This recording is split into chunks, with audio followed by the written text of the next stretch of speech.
Why are you smoking? No, why are you smoking? You tell me now, why are you smoking?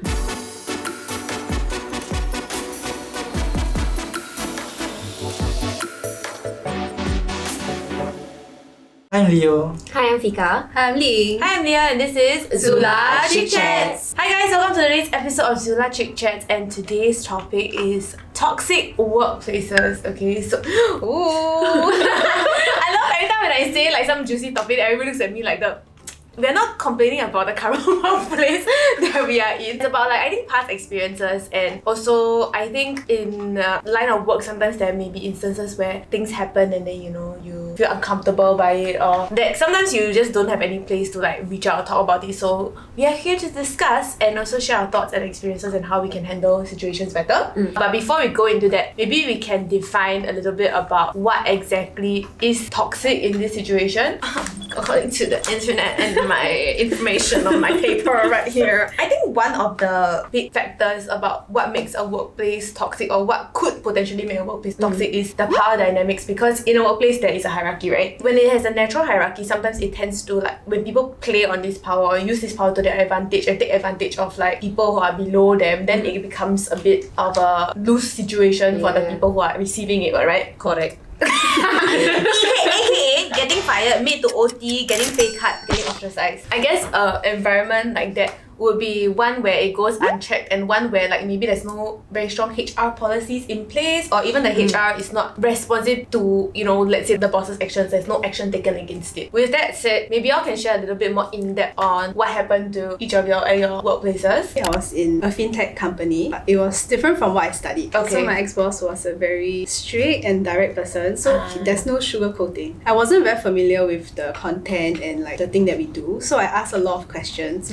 I'll ask my boss like, how do we do this? How can we improve this?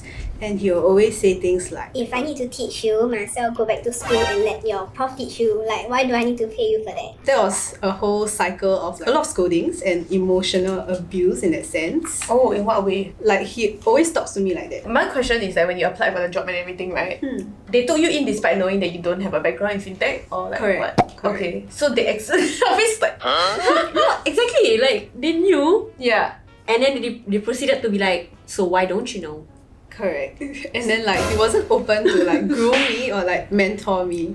Was it an internship or was it like a full? It was a full-time role. Maybe that's why his expectations of me was very high. Right. And then yeah. But still, But he knows that you don't have any experience in that field. Did you face it to HR or anything? Oh, because it was a startup, and Right. then the hierarchy is very flat, and there wasn't HR. Ah. So the HR is technically like the boss's friend, like that kind of thing lah. So it's very hard to tell me like, oh, your friend he treated me like this. So for mine, it wasn't a full-time job. It was Right. a part-time job. All of them, they already knew each other way before they knew me. So they already had like this relationship between each other. And then I was the only like teenager there. She's crying at this point. They kind of saw that as a way to just like, we can just kind of like boss her around. Then at first, I kind of just like, oh, maybe it's because I'm new. But in the end, like, they started to get straight up mean in a way. Like when they spoke to me, it was like, they always say in Malay, I don't know how to say in English, but they Just say. We okay, can they say like, kau pekak ke? Like that kind of thing. Then I was like, okay. So I just like, okay, maybe it's a joke. Let's not be sensitive. They didn't even help you at all, is it? At first, Tried. it seemed like they were trying, but Actually, it was like, was it just them ordering you around to like Yeah, do things? it was. Rather than like, oh, this is where this is, and then this is Yeah. how you do things. It's Yep. more of like, hey, can you do that? Hey, can you take this? Oh, that's exactly it. Because this was a retail kind of job. Right. So you always have like a certain number for the sales, like what sales you have to hit, right, every day. I was hitting it or like going above it usually. And they were not happy with that. They said like, oh, actually a part-timer cannot go above this kind of thing. So of course I was like, maybe it's true lah. So I just kind of like, oh, okay. I just like slow it down lah. Then they'll be like, if a customer comes in, then they'll be like, I'll take the customer for you, okay? Then I'll be like, okay, just take. But then I realized when my manager asked me, Why is your sales not hitting? then I was like, wait, what do you mean? I thought I was told I didn't have to hit the sales. Oh my god! I don't understand like why they even hired someone when technically like They have their own family.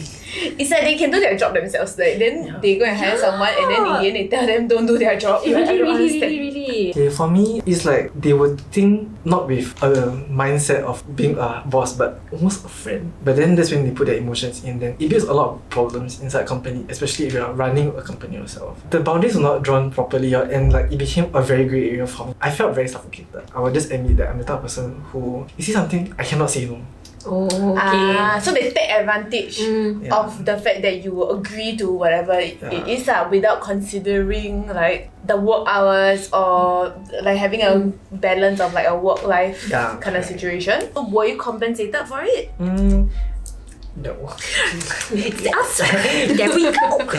The answer is always no, sorry. You're not compensated via cash, via PayNow, via PayLah. So it's just what. Was there a reason why you didn't raise it up? I was very, very scared to like say anything because I wanted to like keep the job because I know that if I were to be able to keep that job, I might be able to progressively grow in the company, I guess. So that was like my mindset when I was there. Yeah, I think that something that you mentioned is very important because I think a lot of times people stay in such environments because of like they are afraid that like, they want to progress and then they want to stay there like, okay, even though this place is like not the best place, but I need the money, or like what if this could potentially lead me to like a better opportunity in the future. In my mind also, in the work environment, right, it should be a two-way thing. So I mean there's HR policies in place, all this kind of thing, right? But it should be like if something is not fair or you feel like something is not right, you should have at least have the voice to be able to speak up about it, right?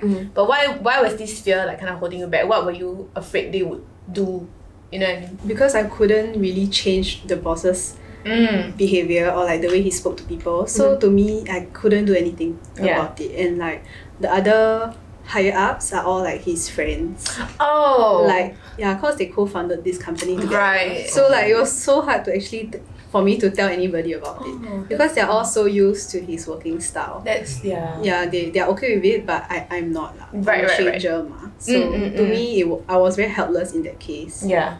Speaking of colleagues, right? Because for you guys, do you really speak to anyone about it? For you were the only one that was kind of like, Right. Yeah. Unfortunately. Yeah. But then, for you, Ling, do you speak to anyone about it? Yeah, I actually spoke to 2 other colleagues from other departments. So they actually were my support system. Right. Such that every single time my boss scold me or like, let's go to the toilet, then I'll tell them about the story. Then they'll comfort me lah and like tell me, try not to take it personal, then work is just work lor. Then you try not to be so affected by it. It seems like there's like 2 types of people, right? So there's one who like, they always say adapt to the pattern. And then for you, it's like, okay, I can't be in this pattern, so I like remove myself from the situation. Like obviously it depends on what works for you, right? Was there a specific incident or moment that triggered you to just be like, okay, I'm just gonna freaking hand in my resignation, I'm done, that kind of thing? The trigger point was like after consecutive 3 months of working straight without sufficient breaks. There was a particular incident that happened personally in my life. But then after I told them like this, they just like, oh okay, then why you never tell us earlier? There was a reason why I applied off-in or leave on that day. Okay. So that was the particular reason. But I mean, you don't have to give a reason for applying off, right? You just say I want to take off, that kind of thing. And then like if they approve, but then in the end they were like no.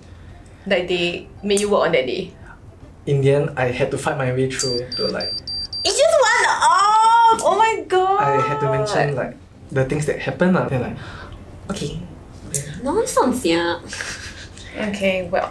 I think like what made me decide, okay, this is enough, was when they were like fully taking advantage of me when they started to not even come. They come to work, but they don't do work. So they will be like, I'm gonna go for a smoke break right now. And then a smoke break is like 3 hours. Why are you smoking? No, why are you smoking? You tell me now, why are you smoking? I tried to tell myself, okay, maybe this lah, maybe that lah. But maybe they shit in the toilet. Maybe they buy bubble tea, maybe lah, like that. Okay, so this is just sentiment that I see on the internet, which is like Singaporeans are one of the most unhappiest countries in the whole world or something like that.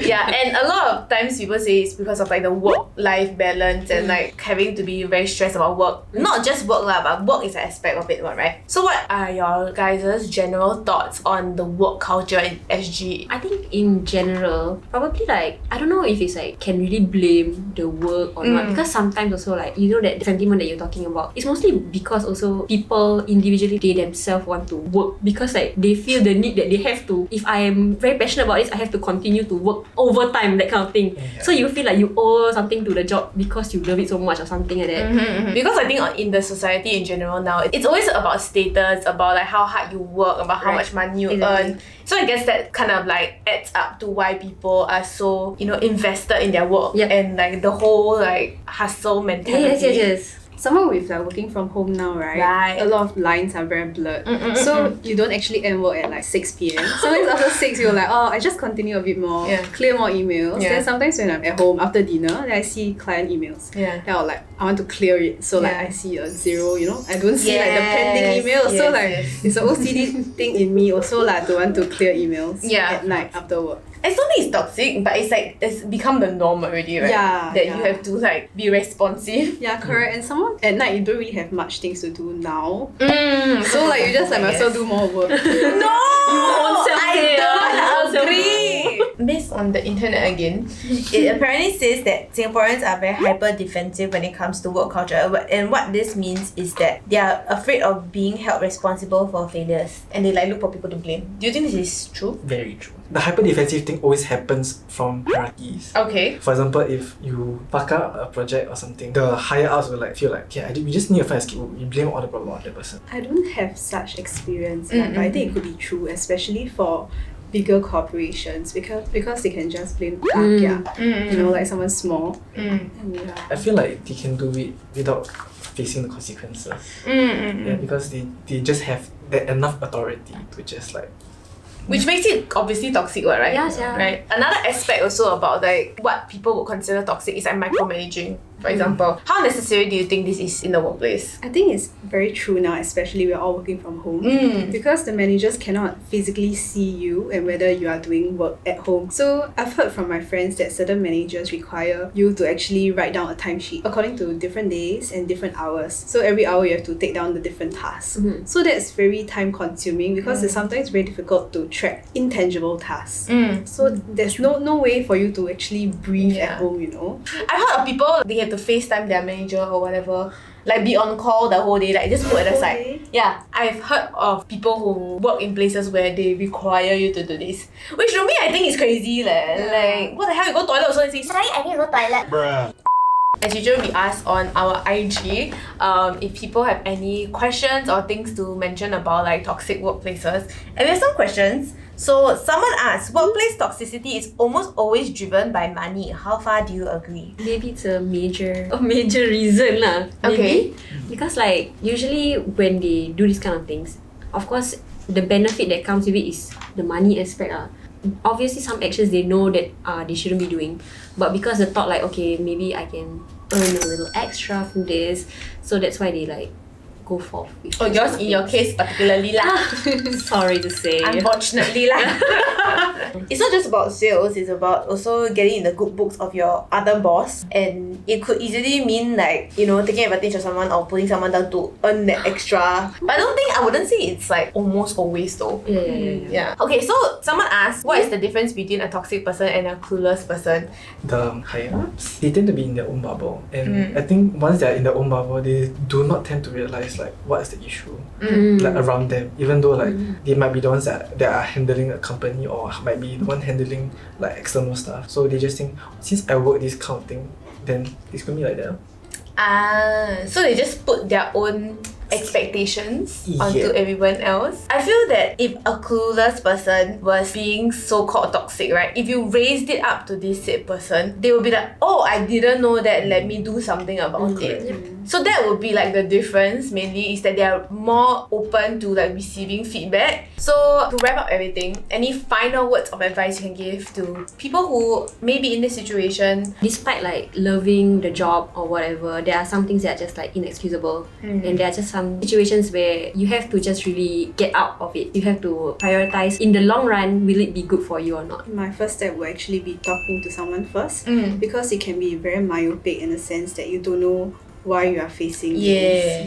So talking to someone actually helps you to understand from an outsider point of view. It can be your fellow colleagues or HR management. But guys, keep in mind that HR is also being paid by your company, so sus. Yeah, at least talk to someone. At least I agree with that at least. But once it becomes a higher level of like mistreatment where you're not compensated the way you should be or your well-being is not taken care of lah. You gotta do something about it, honey. Nobody gonna do it for you. Okay, with that said, thank you guys for watching this video. If you liked it, please leave in the comments and tell us what you liked about it, and also let us know what else you'd like to see on future episodes of ZULA ChickChats. And don't forget to like, share, and subscribe, and we'll see you next time. Bye!